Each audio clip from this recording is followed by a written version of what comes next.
बदीन में रिपोर्ट करवाया अल्ताफ़ मेमण।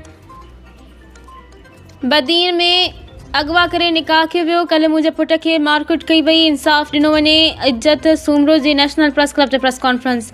बदीन छुट्टो हाले पोटो टंडोबागो जे रवासी बुज़ुर्ग ख़ातून इज्जत सूमरो, संदसि न्याणियुनि Sanam Soomro, Fahmida Soomro national press club Badin ते प्रेस कॉन्फ्रेंस कंदे ॿुधायो त ज़हीर अली बुलेदी पंहिंजे साथियुनि ज़ामिन बुलेदी, शहबाज़ मल्हा, बीबी बुलेदी, शमी बुलेदी मुंहिंजी 13 साला न्याणी खे घर मां अगवा करे खणी विया, ज़बरदस्ती निकाह कयो। असां पुलिस ज़रिए पंहिंजी न्याणी बाज़ियाब कराई, जेका गटर में उछलाई भॻा हुआ। बदीन पुलिस पाण मौक़े ते पहुची न्याणी बाज़ियाब कराई, असांजी हवाले कई। उन खां पोइ असां बदीन कोर्ट में केस दाख़िल कयो, जंहिं बाद मुंहिंजे पुट खे कल्ह मारकुट कई वई आहे।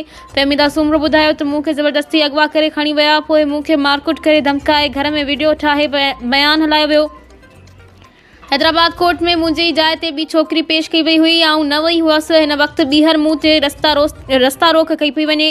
मुंहिंजे भाउ खे पिणु मारकुट कई आहे। असां SSP Badin, DIG Hyderabad, IG Sindh, औरतुनि जे हक़नि जी तंज़ीमुनि, सेशन जज बदीन खे अपील करियूं था त असांखे तहफ़ुज़ ॾींदे इंसाफ़ मुहैया कयो वञे।